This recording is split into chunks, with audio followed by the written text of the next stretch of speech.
네, 반갑습니다. 제가 8살 때 강아지를 처음으로 키웠어요. 이름은 땡칠이었습니다. 첫 강아지니까 얼마나 예뻐했겠어요. 밥도 주고 겨울이면 이불도 덮어주고 같이 산책하고 놀고 심지어 똥까지 치워줬어요. 근데 어느 날 그 땡칠이가 제 눈앞에서 차에 치여서 죽어가는 모습을 바라봐야만 했습니다. 그 당시 제가 감정을 억압하기 전이라 억압되지 않은 순수한 슬픔이 터져나왔어요. 통곡을 하고 난리가 났었어요. 제 주위에 있던 분들이 많은 위로를 해주셨어요. 너무 8살 아이가 슬퍼하니까. 근데 그렇게 위로를 많이 받은 저는 오늘 말씀에 비추어 보면 위로를 많이 받았으니 복을 많이 누린 사람일까요? 저는 애초에 이런 슬픔이 없었으면 좋겠습니다. 저만 그런가요? 많은 분들이 내 삶에는 슬픔이 없었으면 좋겠다 이야기를 합니다. 근데 그러던가요? 우리의 삶을 돌아보면, 그리고 지금도 돌아보면 우리 삶에는 피할 수 없는 수많은 슬픔들이 우리를 찾아옵니다. 하나님은 왜 우리에게 이런 슬픔을 허락하실까요? 답은 뻔해요. 필요하니까. 도대체 이게 왜 필요한지 오늘 좀 나눠 보려고 합니다. 세 가지를 나눌 건데요. 첫 번째, 애통입니다. 애통은 상실의 메시지예요. 우리 애통의 정의를 한번 같이 읽어볼까요? 시작. 가족의 죽음 등 극심한 상실에서 느끼는 격렬하고 처절한 슬픔. 애통이라는 단어를 우리가 많이 쓰진 않아서 슬픔이라는 단어가 더 와닿을 것 같습니다. 애통이 뭐냐? 무언가를 상실했어요. 잃어버렸어요. 근데 그게 너무 슬픈 거예요. 너무 고통스러운 처절한 슬픔인 것이죠. 다르게 얘기해 볼게요. 슬픔은 우리에게 메시지가 있어요. 감정이라는 것들 자체가 메시지가 있거든요. 근데 슬픔은 우리에게 어떤 메시지냐? 바로 내가 지금 잃어버린 게 있다라는 거예요. 슬픈 감정이 찾아왔어. 뭐지? 내가 지금 뭔가를 잃어버렸구나, 상실했구나, 이거를 알아야 된다는 것이죠. 너 지금 뭔가 잃어버렸어. 너무 중요하고 소중한 걸 잃어버렸어. 그러니까 괜찮아. 지금 좀 아파해도 돼. 여러분, 슬픔이 찾아오면 아파하셔야 돼요. 그게 정상입니다. 이상한 게 아니에요. 나 지금 슬프구나. 나 지금 아파해도 돼. 그런데 문제는 아파만 하고 있으면 안 돼요. 아파하되 그 가운데 슬픔의 메시지가 뭐라고요? 뭔가 너 잃어버렸어. 그럼 잃어버린 걸 찾아야 돼요. 내가 무엇을 잃어버렸기에 이렇게 슬픈 것일까를 찾아야 된다는 것이죠. 그런데 우리에게는 큰 문제가 있습니다. 한국 사회, 그리고 특히 한국 남자들에게 문제가 있는데, 어려서부터 어떤 노래를 아이들이 부르는지 아세요? 울면 안 돼, 울면 안 돼. 산타 할아버지가 우는 아이에게는 뭘 안 준대요? 선물을 안 준대요. 선물 받으려고 내 슬픔을 억압해야 돼요. 슬픔을 느껴고 그것을 다루어야 되는데, 선물을 받기 위해서 어떤 목적을 위해서 슬픔을 억압해버려요. 한국 남자들 태어나서 몇 번 울어야 된대요? 말도 안 되는 소리를 어서 4번 울면 큰일 나요. 그렇게 우리는 슬픔을 억압당하고 살았다라는 것이죠. 그래서 문제는 특히 남자들이 하나님 앞에서도 못 울어요. 슬픔 티를 못 내요. 표현을 못 해요. 그러면 뭐 큰일 나는 것처럼 하나님 앞에서 울어도 되는데, 슬퍼해도 되는데 그걸 억누르는 것이죠. 근데 그러면 어떤 문제가 생기는지 아십니까? 이상하게 변질이 돼요. 저 같은 경우는 분노로 표출이 됩니다.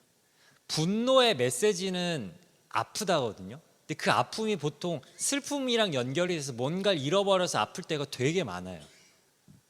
그래서 예를 들어서 제가 이제 신호 때 어머니와 통화를 하고 끊었는데 짜증나 이랬어요. 끊고 나서 그때 아내가 왜 그래? 그랬더니 너무 짜증난 거예요. 그러니까 엄마랑 통화를 했는데 저희 목회자셨거든요. 목회자 가정인데 이렇게 하나님을 위해 헌신을 했는데 왜 이렇게 인생이 구질구질해야 되는가, 슬퍼야 되는가, 짜증나서 짜증나 했는데 아내가 얘기하더라고요. 그건 짜증이 나는 게 아니라 슬픈 거야. 슬픔이랑 화를 구분을 못해요. 우리가 특히 남자들 감정 언어가 몇 개 없거든요. 이렇게 자꾸 화를 내. 왜? 슬픔을 다뤄야 되는데 슬픔은 못 다루니까 계속 화만 내고 있는 것이죠. 또 어떤 사람은 자기 연민으로 빠집니다. 나 다 잃어버려서 나 없어. 내가 제일 불쌍해. 그러니까 이거는 당연한 거야. 내가 불쌍하니까 이렇게 해도 돼. 자기 합리화를 합니다. 니들은 내가 불쌍하니까 니들은 이렇게 해야 돼 라는 자기 연민에 빠져 살거나, 아니면 자기 혐오로 가요. 네가 이러니까 슬픈 거야. 네가 더 잘했어야지, 뺏기지 말았어야지, 더 강해져야지. 자기 혐오로 가서 나를 옥죄는 그런 삶을 살게 되는 것이죠. 그래서 우리는 어떻게 해야 되냐? 슬픔을 먼저 발견해야 돼요. 여자분들은 그래도 좀 발견하는데 남자들은 발견조차를 못해요. 슬픈 감정을 인식을 못해요. 그래서 먼저 슬픔을 발견해야 돼요. 느낌 약간 코끝 찡한, 여기 슬픈 건가? 슬픔을 찾아야 돼요. 그리고 그 다음에 뭘 해야 되냐? 슬픔의 메시지를 읽어줘야 되는 것이죠. 나는 지금 무엇을 잃어버렸는가? 한번 해봅시다. 나는 무엇을 잃어버렸는가? 자, 옆 사람에게 물어보시죠. 무엇을 잃어버리셨습니까? 너무나도 중요한 거예요. 여러분들은 언제 슬픔을 느끼십니까? 내가 가졌던 것을 잃어버렸을 때 슬픔을 느낍니다. 저희 아이가 둘이 있는데 7살, 3살이에요. 그 아이들을 바라볼 때 전 슬픔이 찾아올 때가 있습니다. 어떨 때 그 아이들의 피부를 바라볼 때, 도자기같이 매끈한 모공 하나 없는 피부를 바라볼 때, 제가 과거에 피부로 먹고 살았었거든요. 나이가 드니까 막 모공이 커지고 막 검은 것도 막 생기고 그러면서 슬픔이 찾아와. 이제는 없거든요. 그 피부가 나에게. 상실의 고통, 다른 말로 젊음을 상실하는 게 슬퍼요. 어르신들 그렇잖아요. 건강을 잃어버려서 슬퍼요. 또는 어떤 재산을 잃어버려서 슬퍼요. 어떤 정체성, 내가 직업을 평생 이 직업을 갖고 살았는데 은퇴하고 나니까 우울증이 오시는 분들이 굉장히 많습니다. 왜? 내 정체성이거든요. 내 정체성을 잃어버려서 슬퍼요. 그래서 이 말 있잖아요. 내가 왕년에 말이야, 나 때는 말이야, 이거 세상에서 제일 슬픈 말이에요. 지금은 없다는 얘기거든요. 과거에는 이랬는데 다 잃어버리고 지금은 없다라는 굉장히 슬픈 말입니다. 이처럼 내가 가졌던 것을 잃어버렸을 때 슬퍼요. 또 소망했던 것이 이루어지지 않을 때도 슬픕니다. 소망이 사라진 것이죠. 저는 어렸을 때 부모님 목회를 하셨는데 너무 가난했어요. 찢어지게 그지같이 살았어요. 그래서 제 꿈은 돈을 안정적으로 버는 거였습니다. 부자가 돼서 많이 버는 게 목적이 아니라 진짜 살 수 있게끔 안정감, 그 안정, 공무원 같은 거, 그런 게 저의 소망이었어요. 근데 제가 뭐가 됐어요? 그래서 하나님이 저를 목사로 부르실 때 너무 슬펐어요.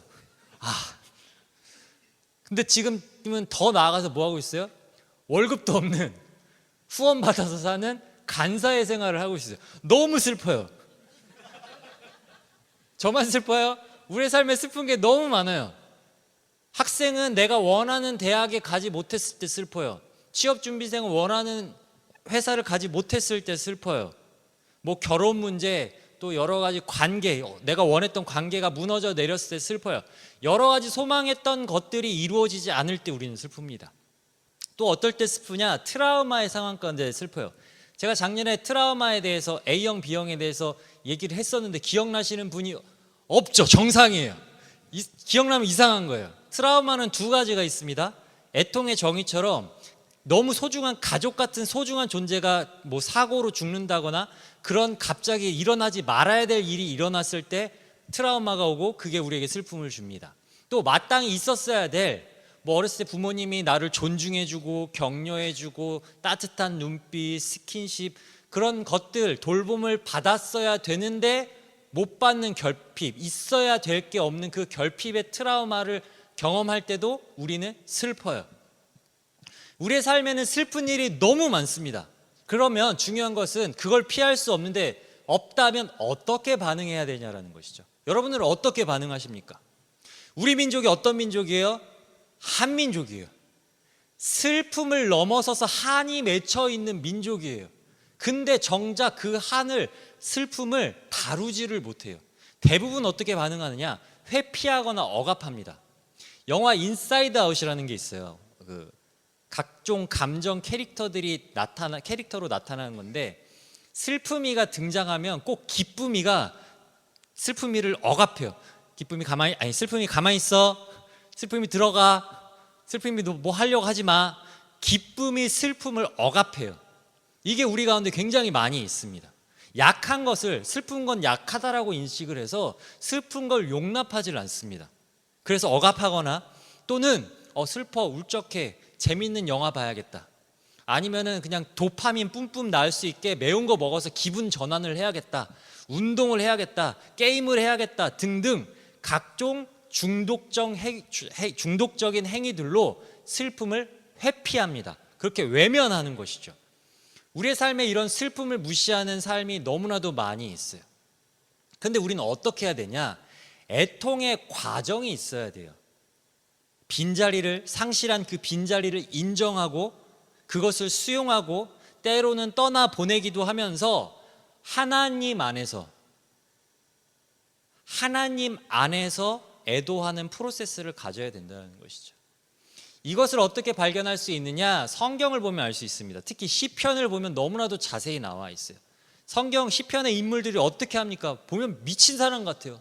막 하나님한테 막 따지고 원망하고 막 그러다가 막 토로하고 부르짖고, 근데 또 하나님 앞에서 고백하고 엎드리고 하는 그 일련의 과정이 지극히 정상적인 과정이라는 것이죠. 그게 뭐예요? 바로 슬픔의 의미를 찾으려는 몸부림이에요. 뭔가 슬픈데 이걸 내가 어찌할 줄 모르겠어요. 그래서 하나님 안에서 이것 좀 어떻게 해야 될까요? 라고 몸부림치며 그 슬픔의 과정, 애도의 과정, 애통의 과정을 걸어가고 있는 것이죠. 결국 그들이 했던 게 뭐예요? 내가 무엇을 잃어버렸는가? 하나님, 제가 도대체 무엇을 잃어버린 것입니까? 라고 하나님 앞에 질문하는 것이죠. 그리고 발견합니다. 하나님, 제가 이것을 잃어버렸습니다. 이것을 상실했습니다. 근데 제가 어떻게 하지를 못하겠어요. 도와주세요 라는 과정입니다. 이게 애통이 우리에게 주는 메시지예요. 두 번째입니다. 그렇다면 그 애통의 방향성을 우리가 좀 살펴봐야 돼요. 제가 그 주보 속지 안에 보면 두 번째 질문, 여러분 숙제를 내어드릴 거예요. 가서 내가 뭘 잃어버렸는지 적어보세요. 내가 몸매를 잃어버렸어. 젊었을 때 몸매를 잃어버렸어. 아니면 뭐 내 젊었을 때는 되게 부드럽고 되게 고상한 말투였는데 아이를 낳고 봐서 장군이 돼가지고 샤우팅을 막 했어. 그래서 우아한 목소리를 잃어버렸어 등등 내 삶의 요소 하나하나에 있는 잃어버린 것들을 한번 찾아보십시오. 근데 그것을 찾고 프로세스를 하다 보면요, 결국 근원적인 근본적인 나의 상실의 문제를 직면하게 됩니다. 애통의 첫 번째 방향성이 바로 나예요. 잃어버린 나를 잃어버린 것이죠. 여러분, 애통이 언제 시작됐을까요? 대부분 시작하면 창세기 가시면 돼요. 선악과 사건을 통해서 애통이 시작됐습니다. 죄를 지었어요. 그러면서 뭐가 생겼냐? 하나님과 나 사이에 단절이 생겼습니다. 죄로 인해서 하나님과 내가 단절됐어요. 뭘 잃어버린 거예요? 하나님을 상실한 거예요. 죄로 인해서 하나님을 잃어버렸어요. 그래서 고통과 슬픔이 들어왔습니다. 하나님과 이전에는요, 벽이 없었어요. 친밀했어요. 소통하며 하나님과 친밀한 삶을 살았어요. 근데 죄로 인해서 벽이 생기면서 단절이 되면서 인간은 하나님을 잃어버렸습니다. 관계가 깨어진 존재론적인 아픔이 우리 모두에게 있다라는 거예요. 그래서 우리는요, 친밀함에 목말라 있습니다. 제가 DTS 간사를 할 때 지원서를 받아요. 그럼 지원 동기의 80%가 뭐라고 적혀 있는지 아십니까? 하나님과의 친밀함을 경험하고 싶어서. 그 사람들이 예수님 처음 믿는 사람들이 아니에요. 물론 그런 분들도 계시지만 교회 중직자분들, 장로님들, 권사님들, 목사님들, 선교사님들도 계세요. 우리는 근본적으로 하나님을 향한 친밀함에 대한 갈망이 있어요. 근데 문제는 뭐냐? 친밀함이 뭔지 몰라요, 우리는. 여러분, 친밀함이 뭐예요? 뭐 어렴풋이 알지만 우리의 삶 가운데 원가족 안에서 그 친밀함을 잘 못 누렸어요. 그러니까 자꾸 친밀함을 책으로 배우고 영상으로 배우려고 하는 것이죠. 그래서 하나님과의 관계 안에서도 그것이 걸림돌이 되는 거예요. 하나님 친밀함 좋은데 하나님과의 친밀함이 뭐지? 그걸 잘 못 누리는 거예요. 나를 잃어버린 거예요. 하나님을 잃어버리고 나를 잃어버린 것이죠. 내가 어떤 존재인지, 나 하나님의 사랑하는 자녀였는데 그 정체성을 잃어버린 것입니다. 제 얘기를 좀 해볼게요. 아까 제가 안정감을 꿈꿨다 그랬어요. 공무원 같은 안정감. 근데 어느 날 누군가 나타나서 목사님, 간사님 상담사역 하느라 힘드시죠? 제가 뭐 100만 원씩 아니 뭐 어차피 1억씩 제가 후원하겠습니다. 마음껏 사역하십시오. 그러면 제 안의 안정감의 문제가 해결될까요? 1억이면 될 것 같은데? 여러분 아시잖아요. 내가 뭔가 되면 해결될 것 같은데 그게 근본적인 해결이 안 돼요. 그럼 뭐 부자들은 다 이 정서적 문제가 없게요? 근원적인 문제가 아니라는 거예요. 여러분 내가 저 같은 경우는 언제 제일 슬픈지 아세요? 예배 드릴 때. 뭔 소리야 목사가. 예배 드릴 때 언제 슬프냐? 하나님의 말씀이 내 심장에 닿지 않을 때 전 너무 슬퍼요. 하나님의 말씀은 생동력이 있어서 생명력이 있어 좌의 날선 같아서 건선검 같아서 심은 골수를 쪼갠다고 했는데 그 생명의 검이 내 심장까지 닿질 않는 거예요. 말씀을 듣는데 좋은 말씀이야. 그렇게 저렇게 살아야지. 맞는 말이야. 근데 내 심장은 뛰지 않아요. 두근두근 생명력 있게 뛰지 않는다라는 거예요. 내가 예수님을 믿고 이제는 내가 죽고 예수로 사는 삶, 내 심장이 아니라 예수 그리스도의 심장을 품고 사는 삶이라고 고백했는데 하나님의 말씀에 내 심장이 반응하지 않는다고요. 감동이 오지 않는다고요. 뛰지 않아요. 전 그게 너무 슬퍼요. 하나님의 자녀됨을 상실한 것 같아서. 그래서 봤어요. 내 마음을 봤더니 뭐가 있는지 아세요? 내 마음을 지키는 갑옷이 있는 거예요. 너무나도 견고하고 단단한 갑옷이 있어요. 그래서 내 심장을 지키고 있더라고요. 갑옷 안에는 도대체 뭐가 있길래 봤어요. 뭐가 있었는지 아세요? 바로 죄를 사랑하는 마음이 있더라고요. 내가 왕이 되고 싶은 마음, 내 멋대로 하고 싶은 마음. 하나님 저 이거 꼭 할 거예요. 방해하지 마세요. 이건 건드리지 마세요. 이 영역은 내 거예요. 제가 헌신하잖아요. 예배하잖아요. 헌금하잖아요. 이거는 건들지 마세요. 이거 내 마음대로 할 거예요. 내가 왕이 되고 싶은 그 마음. 내가 왕이 된다라는 것은 왕이신 하나님을 왕의 자리에서 끌어내리는 것입니다. 그 말은 왕이신 하나님의 자녀, 왕자여 공주인 우리의 정체성을 잃어버리겠다라는 거예요. 자녀됨의 상실인 것이죠. 그래서 그것을 직면할 때 전 너무 슬픈 거예요. 근데 더 슬픈 건 세상에서 가장 슬픈 게 뭐냐? 내가 지금 슬픈 상황인 것조차 잃어버린 슬픔이에요.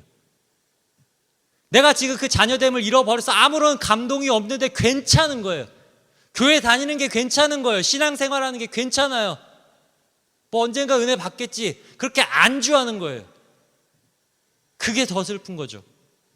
말로는 첫사랑 회복해야 돼. 첫사랑. 그놈의 첫사랑. 어떻게 회복하실 건데요? 여러분 하나님과의 첫사랑 때 어떻게 하셨습니까? 막 예배에 목말라가지고 막 뛰어가서 예배 제일 앞자리에 앉으려고 하고 기도원 가서 막 모기도와 막 부르짖고 기도하고 찬양을 몇 시간씩 드려도 막 피곤하지 아니하고 주님 막 말씀 있는 게 진짜 이게 꿀송이구나 달면서 그 말씀에 눈물 흘렸던 그런 나를 하나님의 사랑하는 자녀됨을 잃어버린 것에 우리는 애통해야 된다는 거예요. 나의 상실에 대해서 애통해야 된다는 것이죠. 여러분 도전합니다. 여러분들의 첫사랑이 언제이십니까? 하나님과 첫사랑에 빠져 있을 때 했던 그것들을 해보십시오. 예배의 자리로 한번 나아가 보십시오. 말씀의 자리, 기도의 자리, 그때 내가 순수하게 순결하게 하나님께 헌신했던 그때 행위라도 먼저 한번 해보십시오. 그 자리에 가보십시오. 그게 애통의 발걸음이라고 저는 생각해요. 첫 번째 방향성, 잃어버린 나입니다. 그것에 대해서 애통해야 돼요. 두 번째, 잃어버린 이웃, 이 세상을 향해 애통해야 됩니다. 여러분 말세다 이제는 너무 오래돼서 이제는 익숙해져 버린 말세가 뭘까요? 저는 이렇게 정의하고 싶습니다. 하나님을 상실함으로 죽어가는 세상, 하나님의 마음을 잃어버림으로 죽어가는 세상이 말세입니다. 여러분 오늘 본문이 쓰여진 원청중이 누구입니까? 이 성경이 기록된 당시 이 말씀을 듣는 원청중이 누구예요? 로마 식민지 시대 가난하고 억눌린 자예요. 강자들에게 맞고 빼앗기고 핍박받으면서 눈물 흘리는 약자들이에요. 종교마저도 손가락질하면서 너네 신앙생활 그따위로 할 거야? 말씀 율법을 이거를 못 지켜? 그러니까 네가 죄인인 거야. 율법을 지켜야지 라고 종교마저도 외면하고 손가락질하던 시대였습니다. 어떠한 소망과 위로도 주지 않았어요. 눈물이 매일의 삶인 사람들이에요. 이들을 바라보는 하나님 아버지의 마음이 어땠을까요? 그렇게 울고 있는 자녀를 바라보는 아버지의 마음이 어땠을까요? 주님이 오죽하면 로마서 12장 15절 말씀 띄워주시죠. 함께 읽겠습니다. 시작. 즐거워하는 자들과 함께 즐거워하고 우는 자들과 함께 울라. 근데 요즘 시대 어떤 시대예요? 이 말씀 즐거우는 건 같이 할게요. 근데 우는 건 제 혼자 울게 냅두죠. 너 혼자 나 울긴 싫어. 슬픔은 너 혼자 해 라는 시대예요. 하나님 오죽하면 울고 있잖아. 네가 좀 가서 같이 울어줘 라고 말씀. 얼마나 안 그랬으면. 물론 어렵습니다. 인간이 제일 배우기 어려운 것 중에 하나가 뭐냐면 타인의 슬픔이에요. 아무리 이해하고 공감하려고 해도 온전히 이해할 수 없어요. 우린 그런 시대를 살아가고 있어요. 이웃 상실의 시대. 교회 안에서 형제님 자매님 하지만 사실은 마음 한켠에 실제 원가족 형제 자매랑도 별로 안 친한데 어떤 호칭으로 끝나버리는 시대를 살아가고 있습니다. 그런데 주님께서는 우리에게 계속 이렇게 말씀하세요. 이사야 40장 1절입니다. 같이 읽을게요. 너희의 하나님이 이르시되 너희는 위로하라 내 백성을 위로하라 라고 위로의 자리로 우리를 부르십니다. 마음이 상한 자들에게 나아가서 함께 울어라 그 자리로 우리를 부르고 계신다라는 거예요. 근데 어렵죠. 나 자신도 내가 품지 못해서 나를 혐오하고 너 이것밖에 못해 하는데 어떻게 누구를 품겠어요? 근데 진짜 어려운 것은요, 이거랑 같은 맥락이에요. 우리가 나를 잃어버렸기 때문에 누군가를 품지 못해. 나를 잃어버려서 그래요. 하나님이 나를 사랑하시는 걸 믿으십니까? 이 정도로는 안 돼요. 하나님이 나를 사랑하시나요? 하나님을 사랑하십니까? 아멘. 하나님이 나를 사랑한다라는 것을 안다라는 것은요, 하나님의 마음이 내 안에 있는 거예요. 그 사랑이 느껴지는 거예요. 아는 게 아니라 경험되어지는 거예요. 하나님, 나를 이렇게 사랑하셔. 느껴지는 그 하나님의 마음이, 그 심장이 내게 있다라는 거예요. 그 말은 하나님이 옆에 있는 저 우는 자, 나의 형제 자매, 당신의 자녀를 바라보는 마음이 얼마나 슬픈지도 안다라는 거예요. 여러분 잘 생각하셔야 돼요. 나 사랑받아, 나 행복해, 하나님 나 사랑해 로 끝나는 게 아니에요. 하나님의 마음이 내 안에 있기 때문에 보이는 거예요. 저 슬픔이 얼마나 슬플까 보이는 거예요. 그래서 나아가는 거예요. 아버지의 마음으로 나아가는 것이죠. 그래서 하나님 사랑과 이웃 사랑은 뗄래야 뗄 수 없다라는 거예요. 하나님 십자가가 뭐예요? 위로는 하나님 사랑, 하나님과 나와의 관계, 수평적으로 내 옆에 있는 이웃들과의 관계, 이게 십자가예요. 문제 해결의 십자가가 아닙니다, 여러분. 하나님을 사랑하고 이웃을 사랑한 성경을 요약하면 그거잖아요. 반쪽짜리 십자가는 십자가가 아닙니다. 하나님은 우리에게 그 십자가를 전해주셨어요. 십자가의 사랑을 우리에게 말씀하고 계셨다라는 거예요. 그래서 우리에게는 슬픔이 필요해요. 왜? 사람의 마음을 여는 것은요, 슬픔의 연결입니다.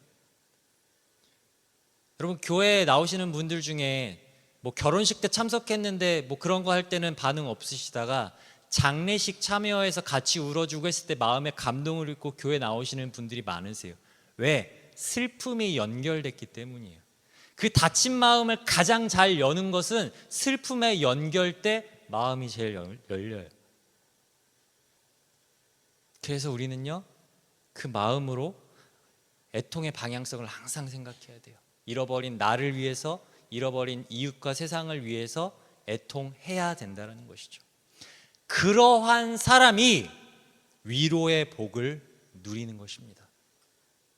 위로를 그냥 얻는 게 아니에요, 여러분. 여러분, 오늘 본문은 팔복의 한 부분입니다. 팔복이 어떤 복이에요? 세상이 생각하는 복과는 달라요. 팔복은요, 하나님과의 관계 안에서 누려지는 복입니다. 그게 우리 그리스도인의 복이에요. 위로의 복은요, 그냥 목사님 힘드시죠? 힘내세요. 화이팅. 집사님 요즘 힘든 일 있으시다며 응원합니다로 끝나는 게 아니에요. 자, 죄로 인한 이 세상은요, 괴로움이 기본값입니다. 자원은 한정되어 있죠. 돈이 한정되어 있어요. 근데 이 세상은 상위 10%가 모든 자원과 돈의 80%를 가져갔어요. 그 말은 90%는 다 뺏긴 사람들이라는 거예요. 우리의 삶 가운데 90% 이상은 빼앗긴 사람들이에요. 상실의 사람들이에요. 그래서 그 슬픔이 기본값인 사람들이에요. 그래서 우리에게는 위로가 절실하게 필요해요. 근데 우리는 위로 괜찮아, 난 강하게 살 수 있어. 아니요, 우리의 삶의 영향력을 보십시오. 위로가 없기 때문에 나타나는 우리의 삶을 보셔야 돼요. 우리에겐 위로가 절실합니다. 오늘 본문의 위로라는 단어는요, 원어를 살펴보면 이렇게 나와 있습니다. 파라클레시스, 가까이 부르다라는 의미인데 가까이 다가가다라는 의미가 있어요. 위로는 뭐냐? 말로 끝나는 게 아니라 가까이 가는 거예요. 말하지 않아도 그 옆에 있어주는 거예요. 함께 하는 거예요. 느껴지는 거예요. 그 마음이. 이게 위로예요. 예수님이 이 땅에 왜 오셨습니까? 우리를 위로하기 위해 오셨어요. 저 높은 곳에서 너무 머니까 우리가 삶이 위로가 안 느껴지는 것 같아 내려오신 거예요. 더 가까이 하기 위해. 저 높은 곳에서 가장 낮은 곳으로 가까이 내려오셨어요. 그걸로 끝나지 않으셨어요. 더 가까이 하기 위해서 성령님으로 우리 마음 가운데 더 이상 가까울 수 없을 정도로 우리의 심령 가운데 가까이 성령님으로 오셨어요. 그래서 성령님의 이름이 원어가 파라클레토스예요. 보혜사 성령님. 가까이 하시는 분, 함께 하시는 분. 그렇게 위로자, 상담자, 돕는 분, 친구, 교사가 되어주시는 것이죠. 우리 안에 성령님이 계십니까? 그러면 위로가 항상 느껴지시나요? 네. 자, 그렇다면 애통을 점검하셔야 돼요. 위로가 안 느껴진다면 내가 지금 애통하고 있지 않구나. 나의 애통을 점검하셔야 된다는 거예요.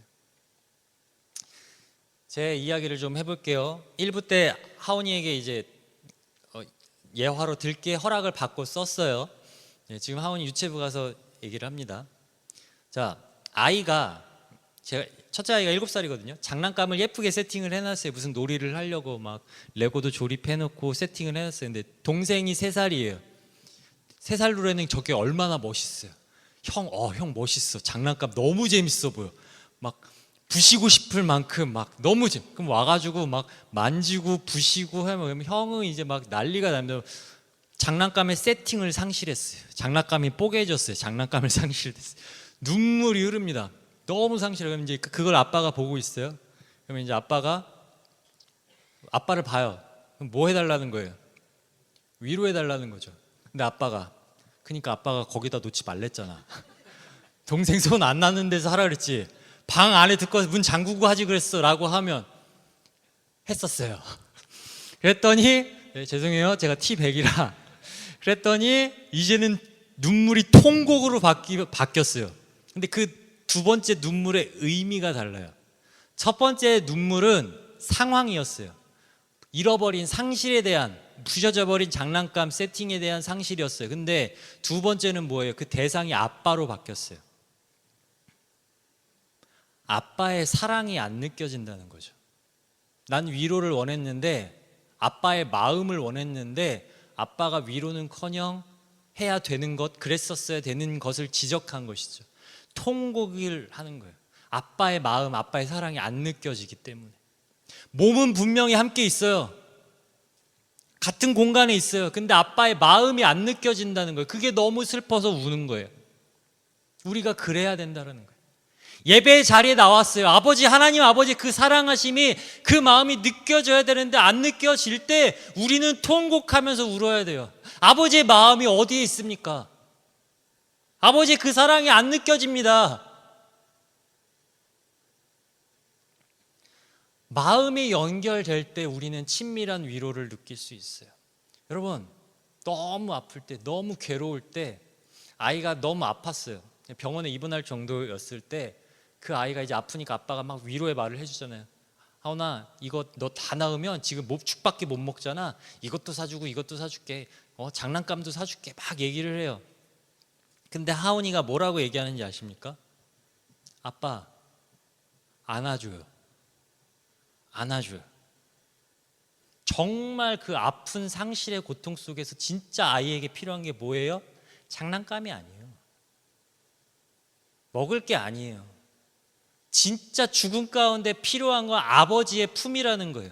그 마음, 연결, 아버지 품에 안겨서 아빠가 날 사랑하는 그 마음을 느끼는 것, 그것이 간절하다라는 거예요.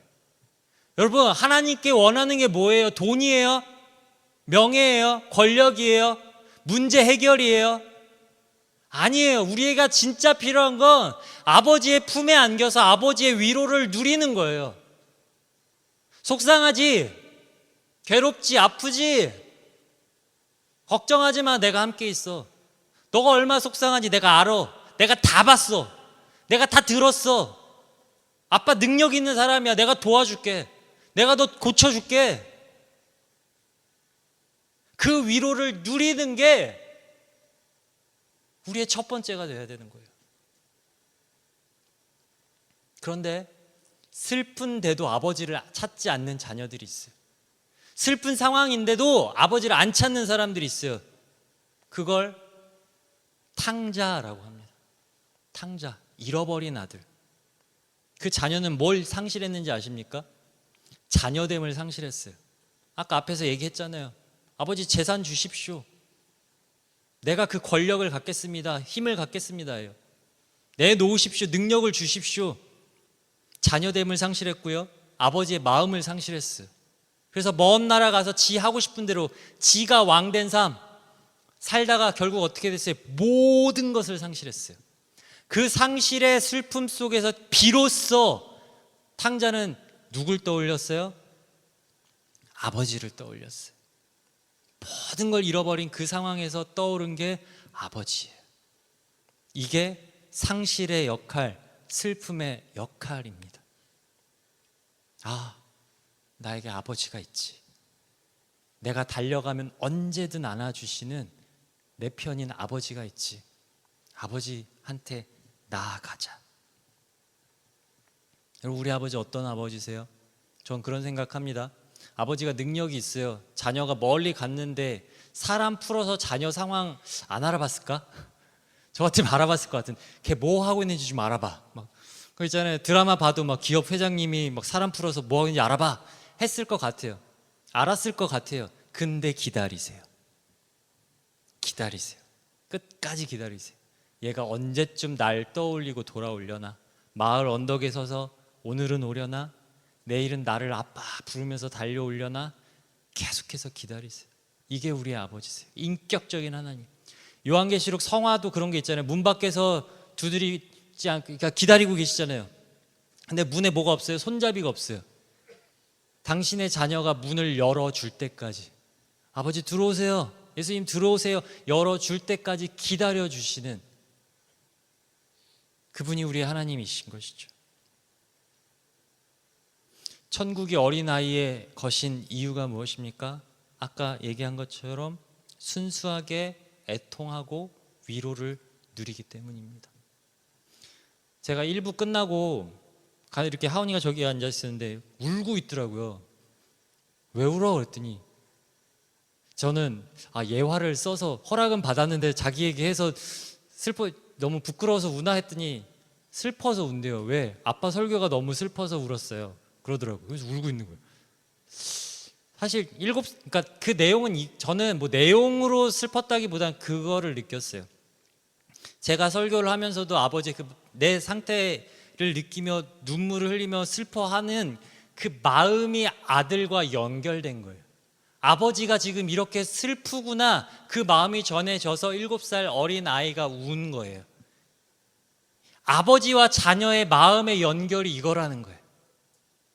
저 이웃들을 향해 바라보는 게 우리는 그 사람의 슬픔을 이해할 수 없다니까요. 근데 하나님 아버지와 내가 마음이 연결돼서 그 슬픔이 내 슬픔이 돼서 그들을 슬프게 바라보아지는 것이죠. 순수하게 애통하고 순수하게 위로를 누리는 것이 어린 아이들입니다. 그래서 그들이 아버지의 위로 안에서 천국을 누리는 것이죠. 여러분, 그래서 정리하겠습니다. 상실은, 슬픔은 아버지의 위로로 나아가는 문이에요. 복의 통로인 것이죠. 우리 가운데 슬픔을 억압하고 회피하는 분들 계십니까? 많으실 거예요. 그 분들에게 얘기합니다. 권면합니다. 슬픔을 마주하십시오. 슬픔을 직면하십시오. 그래서 문을 찾으셔야 돼요. 슬픔에 빠진 사람들은요, 고통스러울 뿐 아니라 홀로 섬 위에 있습니다. 아무도 들어올 수 없는 무인도에 혼자 서 있는 고통이에요. 그 슬픔에서 벗어나는 방법은요, 슬픔을 똑바로 바라봐야 돼요. 그리고 문을 찾아야 돼요. 그리고 그 문을 열고 아버지께로 나아가야 돼요. 이것 외에는 답이 없어요. 말씀 한 절 같이 읽겠습니다. 이사야 61장 1절 3절. 하나님께서 우리의 슬픔을 통해서 어떻게 일하시는지 읽어보겠습니다. 시작. 주 여호와의 영이 내게 내리셨으니 이는 여호와께서 내게 기름을 부으사 가난한 자에게 아름다운 소식을 전하게 하려 하심이라. 나를 보내사 마음이 상한 자를 고치며 포로된 자에게 자유를, 갇힌 자에게 노임을 선포하며 여호와의 은혜의 해와 우리 하나님의 보복의 날을 선포하여 모든 슬픈 자를 위로하되 무릇 시온에서 슬퍼하는 자에게 화관을 주어 그 죄를 대신하며 기쁨의 기름으로 그 슬픔을 대신하며 찬송의 옷으로 그 근심을 대신하시고 그들이 의의 나무 곧 여호와께서 심으신 그 영광을 나타낼 자라 일컬음을 받게 하려 하심이라. 아멘.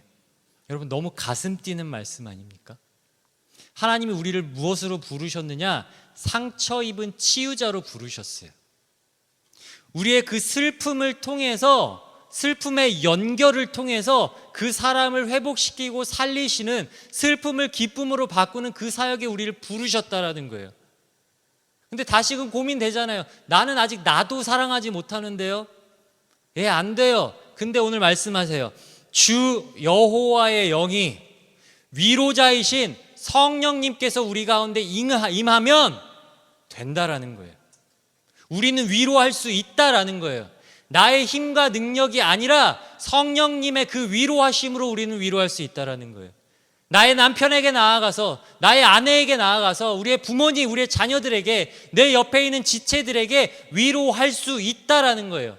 사람의 그냥 말이 아니라 마음과 마음이 연결되어지는 그 마음을 느낄 수 있는 복의 통로로 우리를 하나님께서 사용하신다라는 거예요. 그 영광으로 우리를 이끄신다라는 거예요. 그리고 그 영광으로 우리를 또한 위로하신다라는 거예요. 이게 위로의 순환이에요. 우리가 그 위로를 받고 그 위로를 통해 하나님의 영광을 나타내는 우리가 믿고 따르는 예수님은 누구십니까? 위로의 메시아이십니다. 예수님이 이 땅에 오셔서 하신 사역이 다 위로였어요. 고치시고 먹이시고 억눌리고 뺏긴 자들을 위로하셨어요. 하나님 나라는 그래서 어떤 나라입니까? 위로의 나라입니다. 저는 그 위로의 복이 영혼 오륜교회 가운데 충만하기를 축복합니다. 사모하셔야 돼요. 그리고 끝나시면 안 돼요. 실천하셔야 돼요. 그래서 죄송합니다. 숙제 하나 더 내드릴게요. 오늘 예배 후에 가장 가까운 사람에게 나아가셔서 내 사람의 말이 아니라 기도하시고 하나님이 주신, 성령님이 주신 그 위로의 말을 꼭 전하시기를 축복합니다. 그때 하나님이 어떻게 일하시는지 그 위로의 복을 누리실 수 있을 거예요.